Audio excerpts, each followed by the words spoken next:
Breaking the Cycle to Step Forward. Authentic conversations from lived experience and a professional perspective in overcoming abuse with Chris Tuck and Beverley Ann. Hi everyone, and welcome to Breaking the Cycle to Step Forward podcast with myself, Chris Tuck, and my lovely co-host, Beverley Ann. Hello. So we are doing a part series, really, a little special. It's Have You Got 5 Minutes? But the guest today is Beverley, and I'm going to throw lots of questions your way, Beverley, and we're going to just make an authentic conversation out of those questions, exploring you, your past, your current, and your future, if you don't mind. So are you ready? I am ready and scared and excited. Don't be scared. So for those listening to us for the first time, could you sort of just explain your childhood and probably up to the age of 16, and let's just keep it there and then we'll move on. Okay, so I am the eldest of 6 children that my mum and dad had or kept, because my mum actually had 8 children, but 2 were adopted out. At the age of 4, being the eldest, I remember when the police came to take us away and we were taken into care for neglect for the siblings that were alive at that time. So for the next 6 years, spent time in our first children's home, which I will say was a wonderful children's home. I'm not saying that just because it was wonderful, it doesn't come with its own challenges in other areas, because it does. But I'm very blessed that I was there and it was lovely. In that time, my mum and dad had the 2 youngest siblings, and we used to take it in turns to go home every other weekend, school holidays, etc. At the age of 10, we were told you can go home and live as a family. My mum and dad got a council house, which sounds fantastic. It wasn't. Within 3 years, we had no gas, no electricity. I was the main carer, shopping, cleaning, you name it.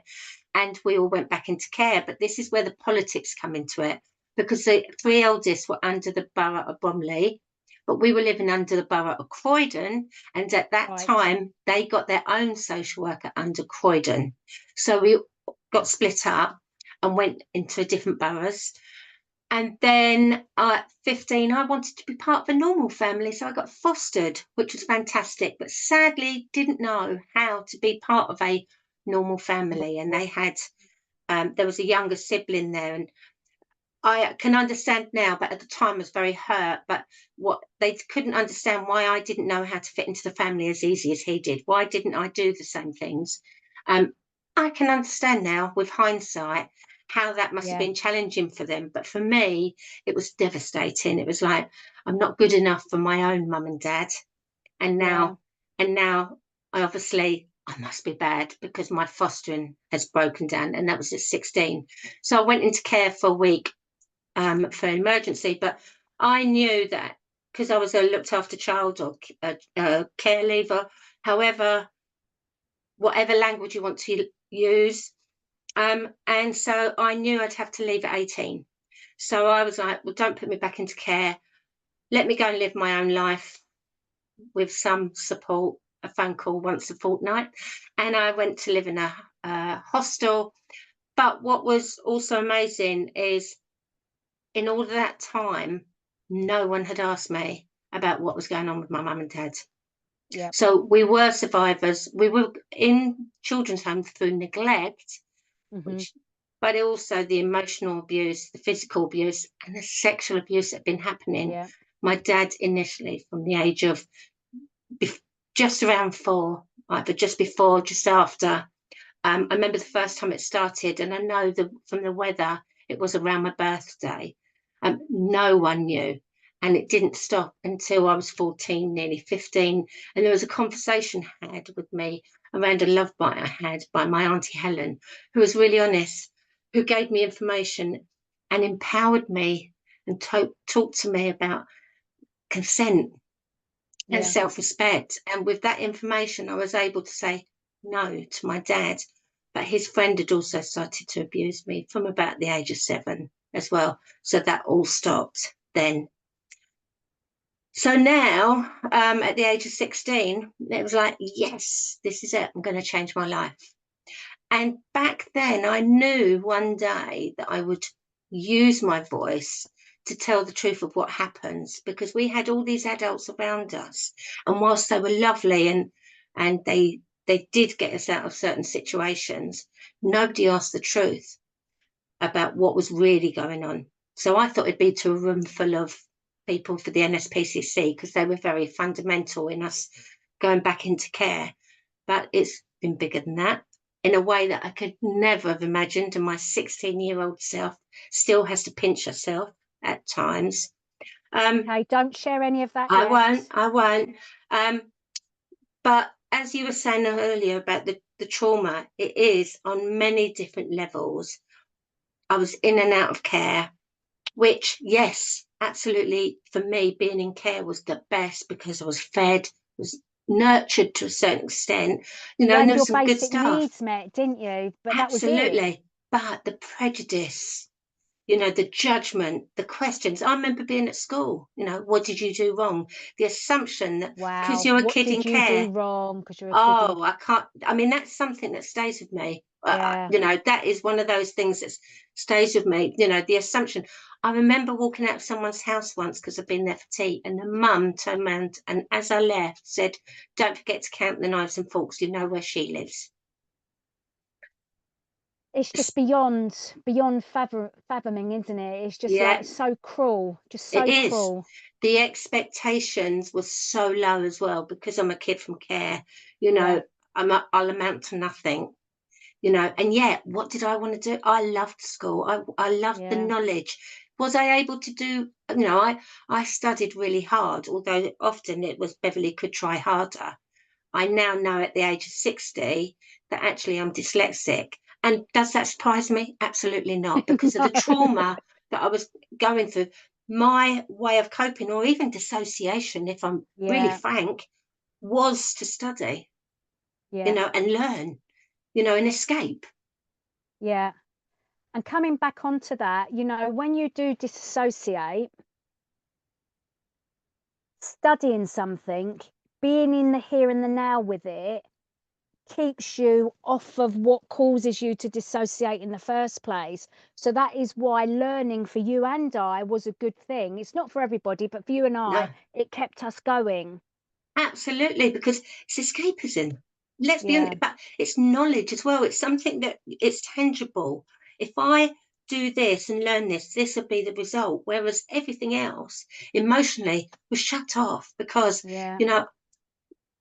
I was fighting off, even just to do normal things in the household. You're fighting off your dad's hands, Yeah. and that's just the Yeah. most basic of the abuse, Yeah. Yeah. you know. Would you, sorry, Bev, would you That's say okay. that the love for learning also is a bit of power and control take back? I think, yes, in a way. I hadn't thought of it like that, but It's it's just popped hearing into all my those head, Bev. messages. It's all those messages that you'll never amount to anything. Yeah. I'm one of these Yeah. people 100%. who says I won't. Yeah. Yeah. Yeah. Who says I won't? Because Yeah. you know what? This is not fair. And Yeah. that thing, this is not fair. I didn't grow up thinking it was not fair. I just had to get on with it. I've Yeah. When you was realised in it's survival mode. absolutely. It's as I got older, and I didn't, until I was 30. I thought my childhood was normal. Yeah. 100%. Yeah. you know, I just thought it was normal. I thought it was me. All this has Yeah. happened to me because I deserved it. You know, I'm not worthy, etc. I must have been naughty. People keep asking me, what have I done? So it must be my fault. Whereas Yeah. by learning, and it's like, okay, because I will say that what I've done in life as well is put people up on pedestals. Like, wow, well, you're like, whereas now I'm like, no, actually. No, I'm not saying I know all the answers, but yeah, I can give Yeah. you some information. I can give you Yeah. back some facts and some Yeah. evidence, hence that I'm studying a degree, but I won't go into that at the moment.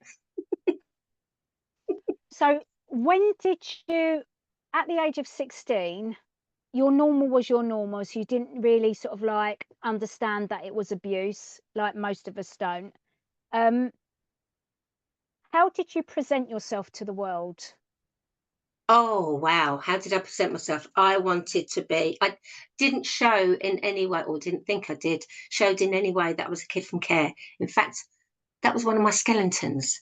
Can you believe that? That was one of my skeletons in my wardrobe. So I did everything to avoid saying anything about my past.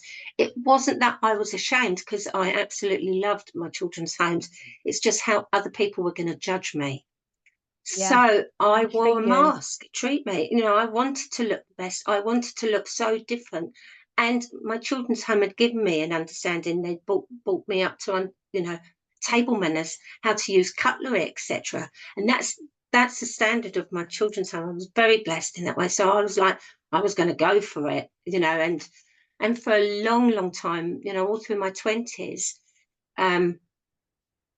I really tried hard to wear my mask, Yeah. and And what was that be mask accepted. giving you? But what was that mask? Acceptance. I Acceptance. wanted to be accepted into society. I wanted to be a normal person like everyone else. I didn't want to be subjected to this prejudiced, isolated out, being different. I didn't want to be. I wanted to be normal like everyone else. Okay, hold that thought. What did normal look like for you back then? Normal, but was someone that hadn't been in care. The abuse, I hadn't even. I mean, if I was hiding that I'd been in care, then the abuse was absolutely like 10 Not going foot to be under, spoken about. Yeah. absolutely about. And that's what being normal was. I didn't want people to see that black hole inside of me. You know, I was wearing makeup and everything all the time.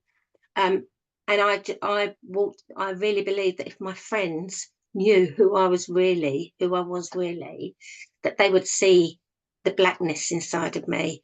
And you talked earlier about guilt, etc., that they would see what I'd done. Yeah. What you had done, which you didn't do. Yeah. No, but that's like what I'd Yeah. done. I was a Yeah. child. Yeah. I tell you what, it's only now as I'm older and I look back at my younger self, at 14, 15, having that courage to say no to my dad. But for years, the guilt I carried around. Why didn't I say no before? I know. How do you deal with that? How do you Oh, deal with that in your own head? for Because years I just shut that out. it's not down to any young person to protect themselves from being abused. It's the abuser's Absolutely. fault. Yeah. Yeah. So how But, did you reconcile that? well, I didn't. I just shut it away. It's like, Okay. go away. It's in the box. And that's why what I'm saying about that darkness inside. Yeah. If I present normal, no one will know. And it really was just shutting it out. But you carry that, the energy that takes to push down, Yes. the Yeah. flashbacks, the triggers, the not knowing what the triggers were happening. Yeah. I stopped drinking at one time because I was a normal young person drinking, but then my Hmm. anger would come out. Yes. I'd want to fight the world, but that's not me. That's No. not me. No. And then I thought, oh, hold on, am I going to become alcoholics like my parents? Is that where I'm headed? And like, no. And I wanted Yeah. to change things so much, I completely did the other thing. So I didn't drink for 10 years.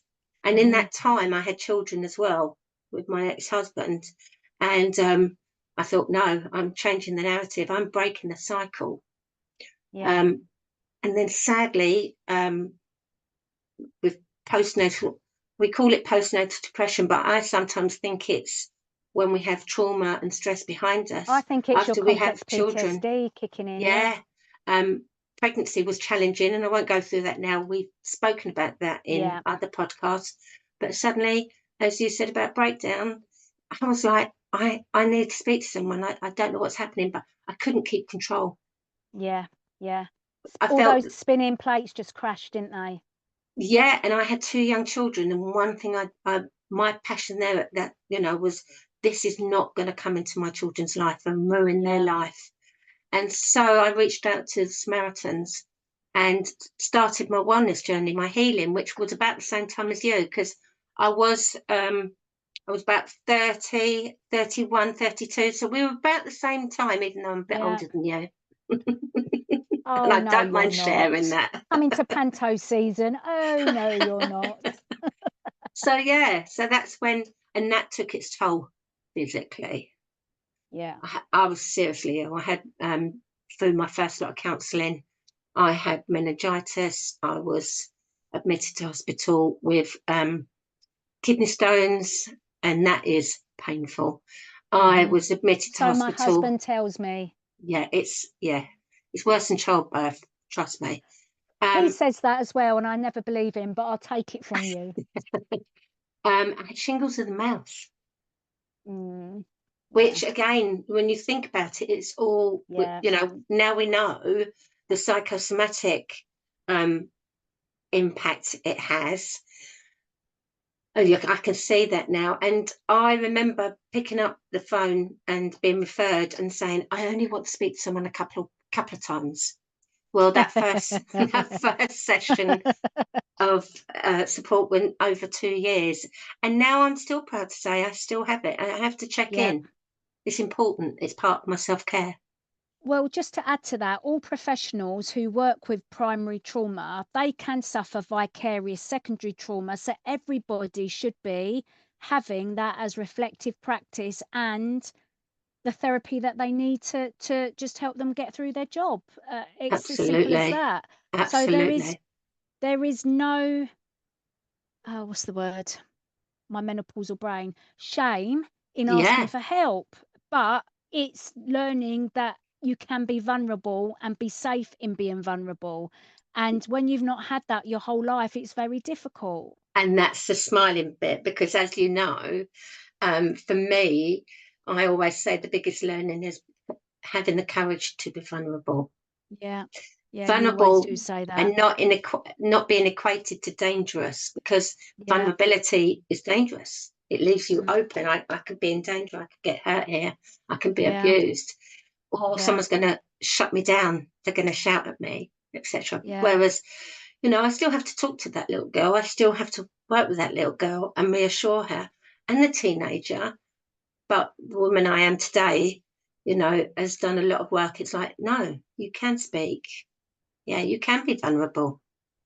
So that sort of slides in really nicely to the next sort of bit of this podcast.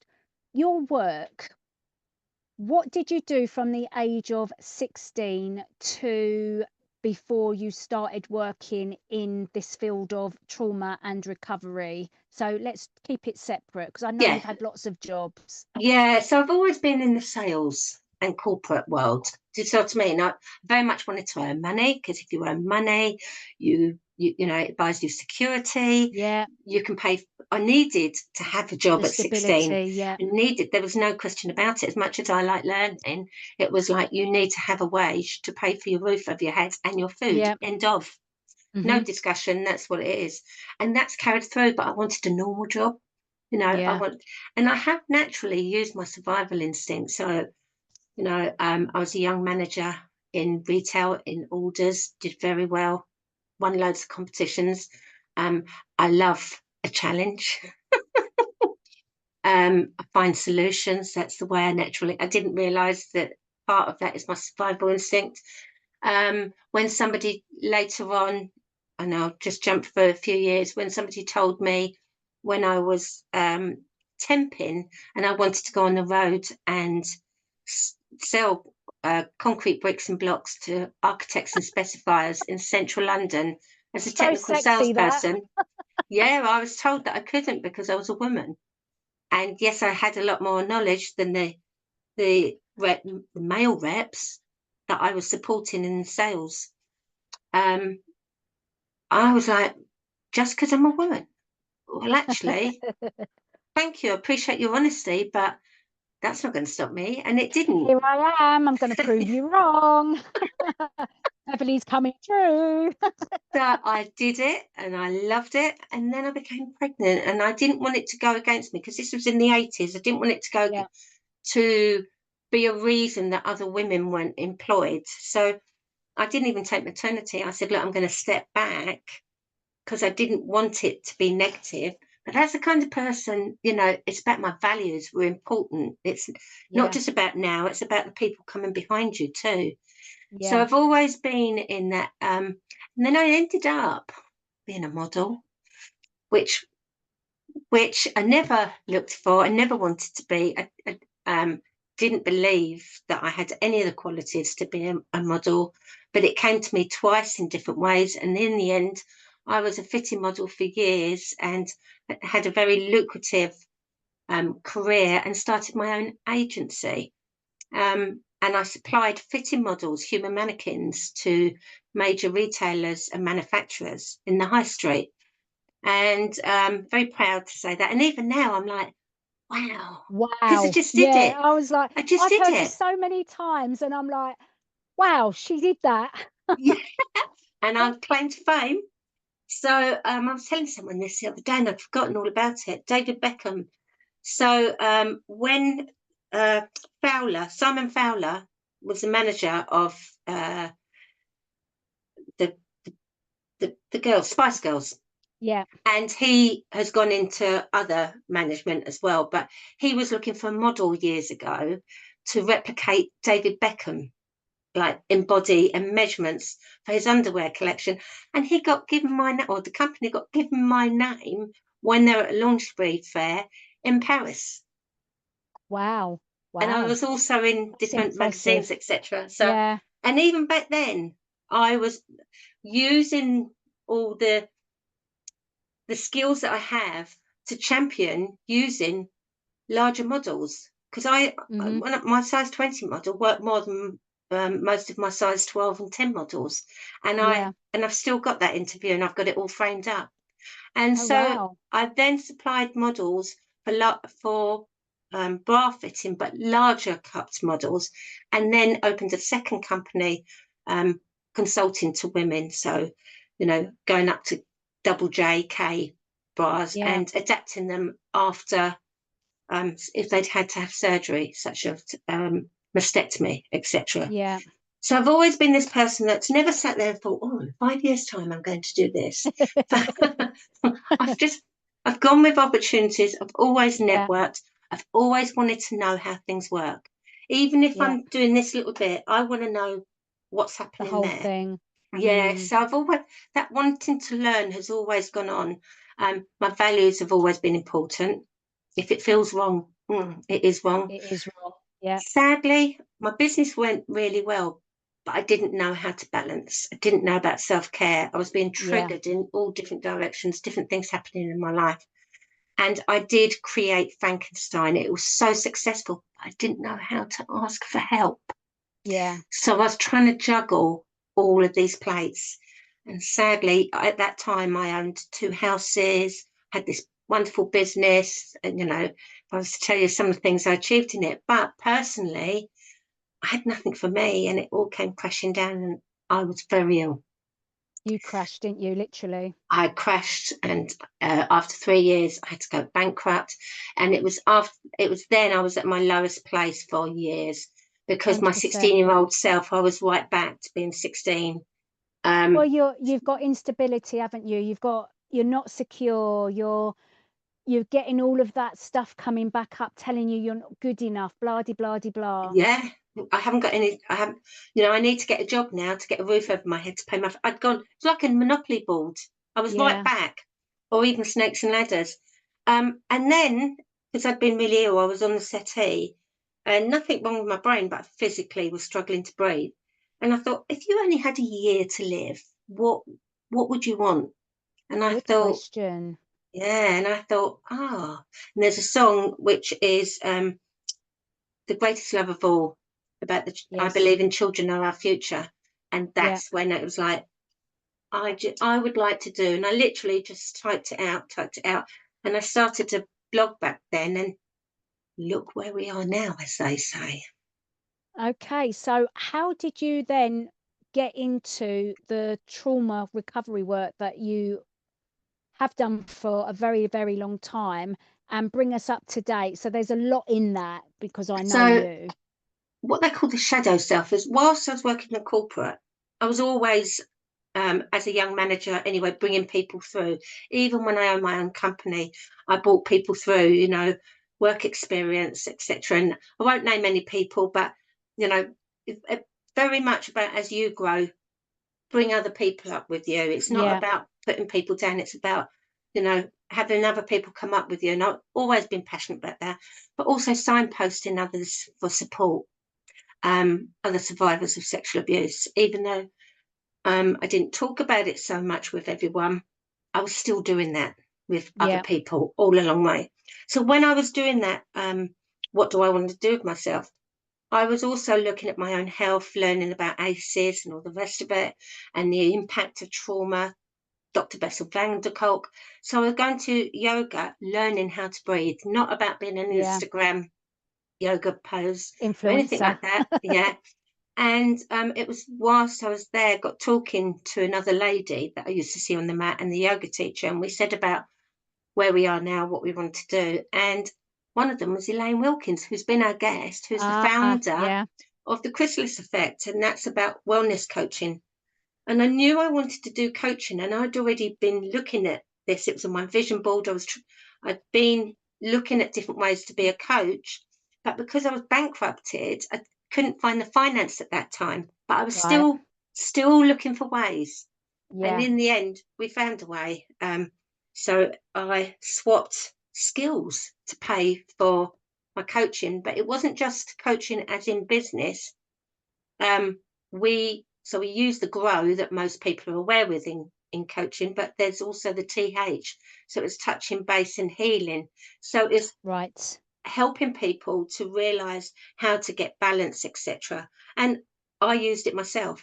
So you know, all the things you teach, Yeah.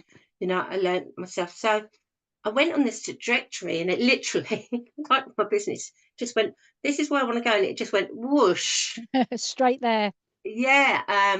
So when I think back, when I was studying again, I studied in, it should have taken, most people do it in a year to 18 months, sometimes 2 years.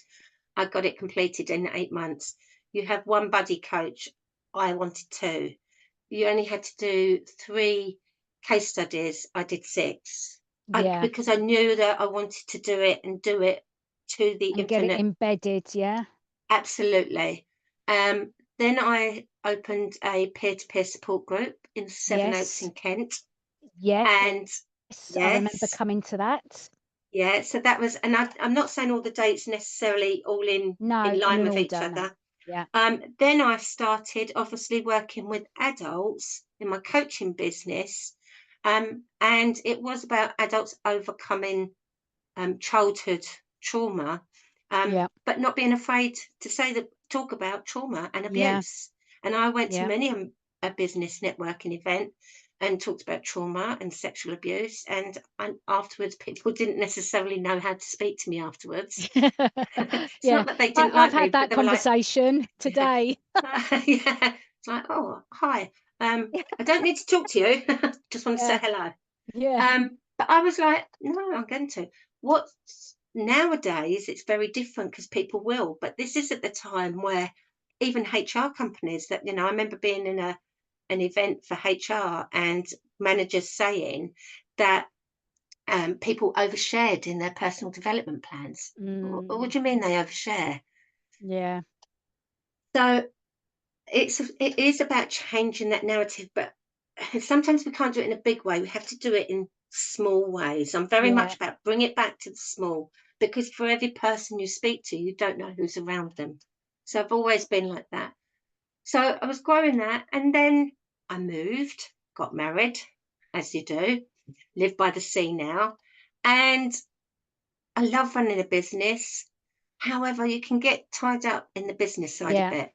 Yeah. I decided, I didn't just decide, I've been doing loads of study over the years because you have to CBD, PD, and we've done Q&As.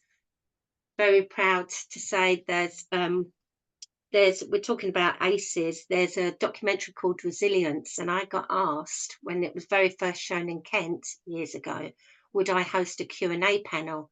And then I thought, oh, I've done that. Then I did another one. Then I thought, well, why don't I host my own one in London? And you were one of the panelists as well. Do you remember in the Yeah, cinema yeah, in yeah, Piccadilly Circus? And we sold it out as well. we And did. that was amazing. And then with COVID, we had to go online in different ways. So then I thought, last year, it's like one thing I've never done that I've always wanted to do was work with teenagers, but it just kept going in the back of my mind. And my husband was the one who said to me, "Why haven't you started a degree? You'd be really good." I was like, "No, no, no, no. Yeah, you would." Mhm. Anyway, with his encouragement, I thought, why not? So I started a social science degree in psychology and counselling. And then now I'm in my second year. I thought I could really do with working with teenagers now. This is the Yeah, time because it resonates with what I'm studying as well. yeah, And I very much, there's certain research that I want I want to be able to A, understand, because it takes some understanding, but yeah, B, there's certain areas of research that we don't have enough in. yeah, So I'm not saying where I'm going to go in the future, but I need yeah, to understand it. And this is very much about me having my mind open. So I then last year was looking for part-time work with young people, but it wasn't quite happening. And I thought, no, this is me.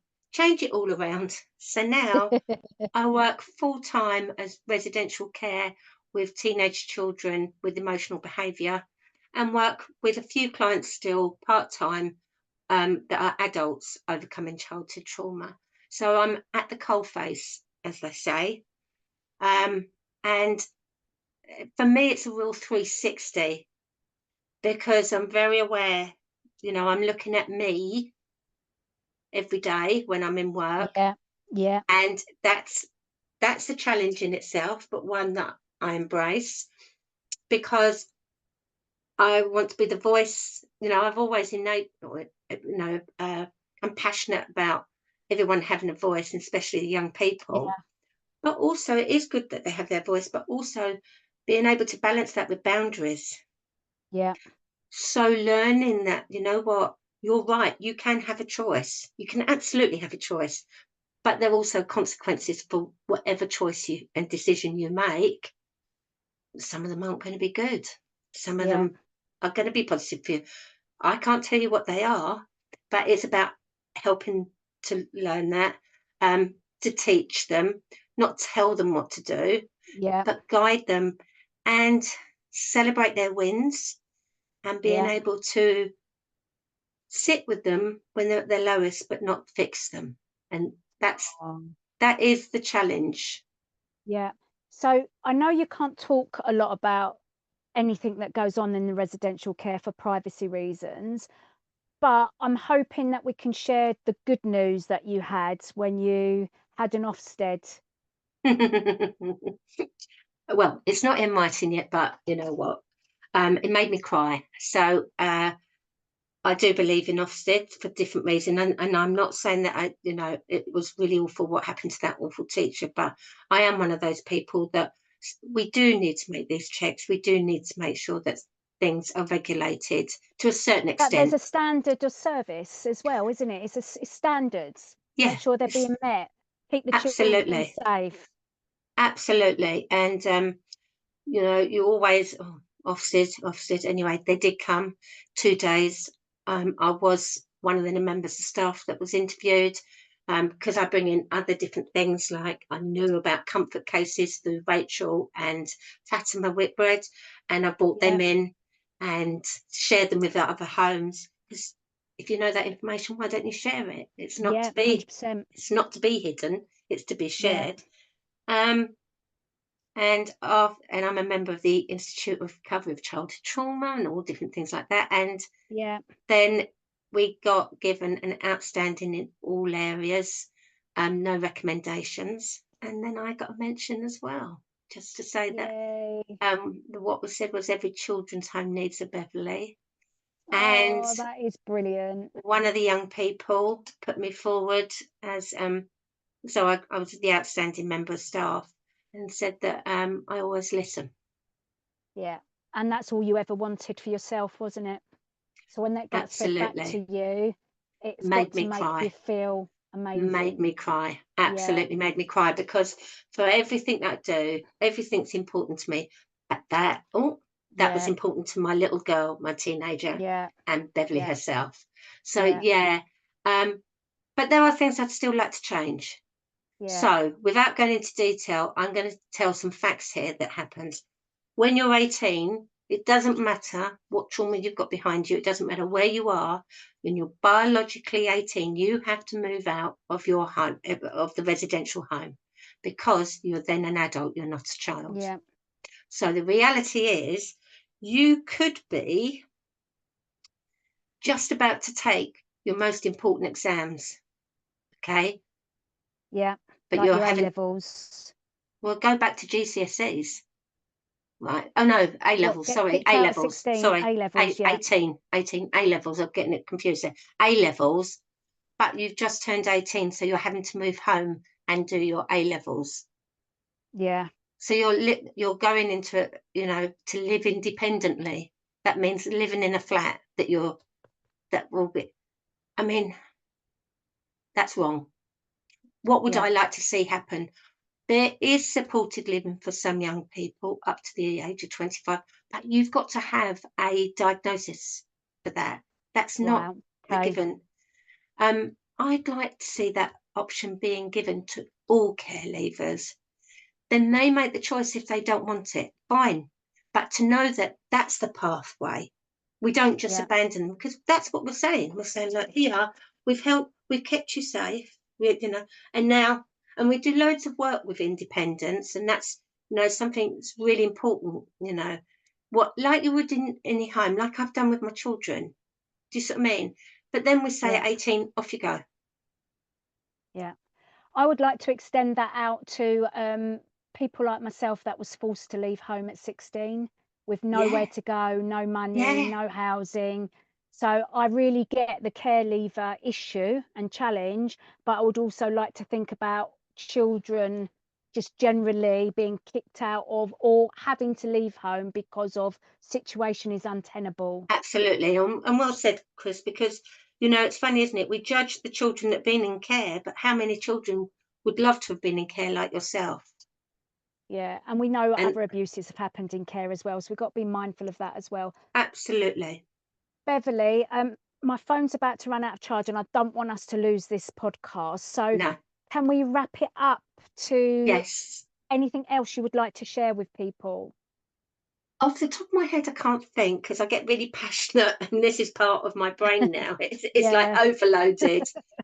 Just to say, thank you to everybody that really, follows their heart. And, I see that. I went to a conference last week, and to see people, it's the smallest things that we can do to make changes yeah, that mean a lot in people's lives. It's checking up on someone, it's passing a bit of information. It's not about fixing, it's saying, I'm here to listen. yes, yeah, You know, thank you for sharing your story. Thank you for yeah, what support have you got? Do yeah, you need any support? Is there anything that I can find out for you to help yeah, you? yeah. If we could do those things, it can make such a difference to someone's Such a life, difference. be it whether they're in care or not, be it Yeah, whether regardless of the abuse. It's not it's not about you going to court to find out evidence against someone. It's yeah, about no. giving them time and believing them. And helping them live their lives, for God's sake. Look at how we've been blighted and how many Yeah, adult survivors have been blighted. If we can do those early interventions, then we won't have adult Beverleys and Chris's and Mals as well, and everyone in between growing up with the impact like we have. a- absolutely. So thank you so much for asking me. For anyone who wants to learn anything more about me, and this feels weird because I'm the guest and now saying this, please email BreakingTheCycleToStepForward@gmail.com. Thank you very much, Chris. Yeah, you've been a lovely guest. I Thank would you. just like to tell you that. I love listening to you and finding out more. Yeah, it's been brilliant. Thank you, Beverly, Thank and you. look forward to speaking to everyone soon. Bye, Yes. everyone. Bye.